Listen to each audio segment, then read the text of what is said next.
बेटी से रिश्ता। कहानी मयंक और विभा की है। मयंक एक अच्छी नौकरी करता था, लेकिन विभा की जाति का ना होने के कारण विभा के माता पिता शादी के लिए नहीं मानते हैं। पर जब दोनों अपनी मर्जी से शादी कर लेते हैं तो क्या है विभा, 6 साल हो गए हैं शादी को, लेकिन एक दिन नहीं गया कि तुम माँ पापा को याद कर परेशान नहीं होती। मैं कितनी कोशिश करता हूँ कि तुम सब भूल जाओ। कोई नहीं भूल पाता है मयंक। माँ पापा को कोई कैसे भूल सकता है। तभी सास का फोन आता है। माँ लो, विभा से बात कर लो, आज उसे अपनी माँ की बहुत याद आ रही है। बेटा विभा, मैं आ जाऊं? हम दोनों चलेंगे तेरे माँ पापा के पास। बोलो। ना माँ जी, वो आप लोगों को कुछ बोलेंगे तो मुझे और भी बुरा लगेगा। आखिर आप भी मेरी माँ ही तो हैं। अरे सुन लेंगे ना यार, कोई बात नहीं, बोलेंगे ही ना। चलो माँ, मैं फोन रख रहा हूँ। वो क्या है ना, आज विभा को लेकर डॉक्टर के पास जाना है। बहुत दिनों से इसके सर पर लगातार दर्द हो रहा है। अरे हाँ हाँ, ले जा बेटा, सर दर्द को हल्के में नहीं लेना चाहिए। वैसे भी ना बहू सोचती बहुत है।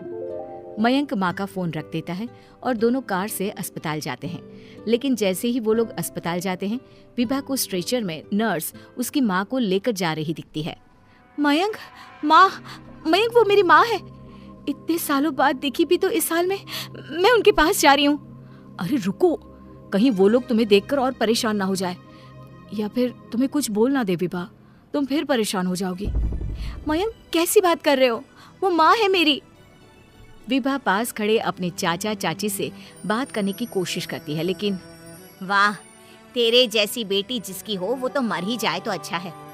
वैसे पार्क में पैर फिसला है तेरी माँ का, रीढ़ की हड्डी टूटी है। रिद्धि को चाची की बात का बिल्कुल बुरा नहीं लगता। शायद वो सुन ही नहीं रही थी कि चाची क्या कह रही थी।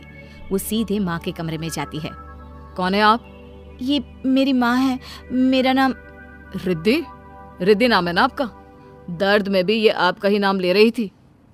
हाँ, ये सुनते ही रिद्धि का कलेजा मुंह में आ जाता है।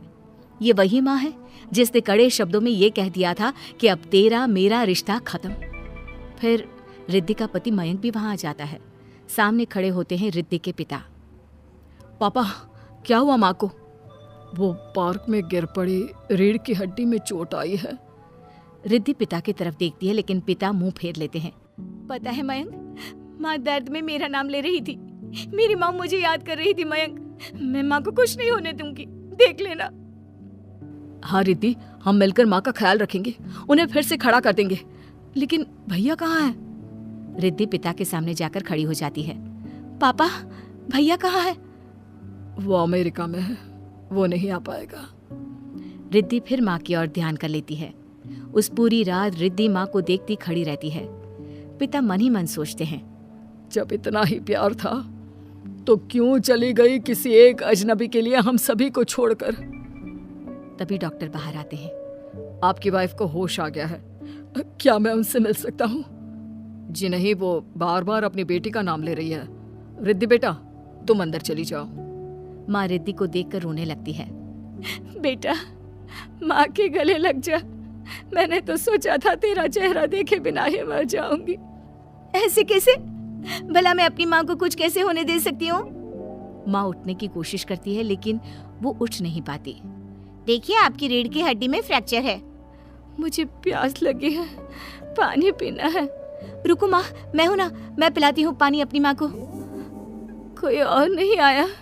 तेरे चाची चाचा आए थे माँ, पर शायद मुझे देखकर चले गए। जाने थे, इस वक्त भी पुरानी रंजिश देख रहे हैं। और रंजिश भी कैसी? माँ अपनी बेटी से नाराज ही तो थी। रिद्धि अब पूरे समय माँ के साथ रहती है। उनके हर काम को करने में उनका सहारा बनती है। फिर एक रोज, आज आपको चलने की कोशिश करनी थी, लेकिन हमारे फिजियो के डॉक्टर नहीं आए जो आपको पकड़कर चलाते, तो फिर आज। डॉक्टर साहब, मैं हूं ना, मैं माँ को चलने में मदद करूंगी। रिद्धि माँ को चलाती फिराती, उनके खाने पीने का ख्याल रखती। ये लो, दवाई खा लो। नहीं, मैं रिद्धि के हाथ से खाऊंगी। ये क्या बात होती है? रिद्धि के हाथ से क्यों? वैसे भी अब कल से तुम्हारी छुट्टी होने वाली है, फिर तो मैं ही हूँ जो भी हूँ। तभी वहां रिद्धि आ जाती है। पापा, मैं बस कुछ मिनट के लिए डॉक्टर के पास गई थी। ये दवा। तुम्हारे पापा नहीं बताएंगे लेकिन वो मुझे दवाई दे रहे थे। कल से मेरी छुट्टी है ना। लेकिन ये तो गलत दवाई है पापा। इतनी ढेर सारी दवाई है ना, इसलिए भूल हो गई होगी। नहीं नहीं माँ, सिंपल तो है।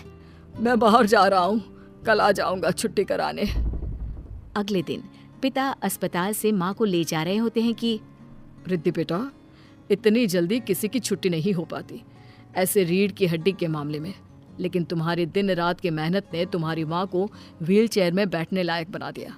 बस इसी तरह 1 महीने और सेवा हो जाए तो क्या ये फिर से दोबारा पहले जैसे चलने लगेगी? हाँ हाँ, चलने क्या, दौड़ने लगेगी।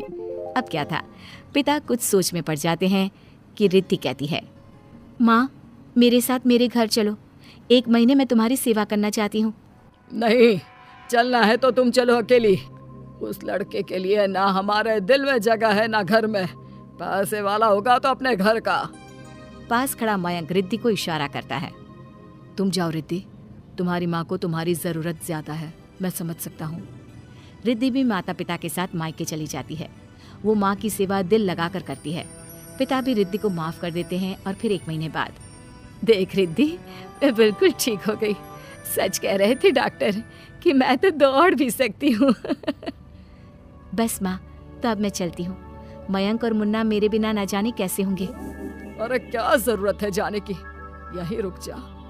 या फिर नहीं पापा, उस दिन आपकी शर्त मैंने सिर्फ माँ की हालत देखकर मानी थी, लेकिन अब नहीं। अब मैं इस घर में तभी कदम रखूंगी जब मेरे पति को भी इज्जत से बुलाया जाएगा। पिता समझ जाते हैं कि बेटी क्या चाहती है। फिर एक रोज, अरे रिद्धि देखो तो दरवाजे में कौन है? रिद्धि दरवाजा खोलती है तो सामने माँ पिता खड़े होते हैं। हाथ में होता है ढेर सारा गिफ्ट। कहाँ है मेरे दामाद जी? मयंक और रिद्धि माता पिता को देखकर खुश हो जाते हैं और माँ मुन्ने को गले लगा लेती है।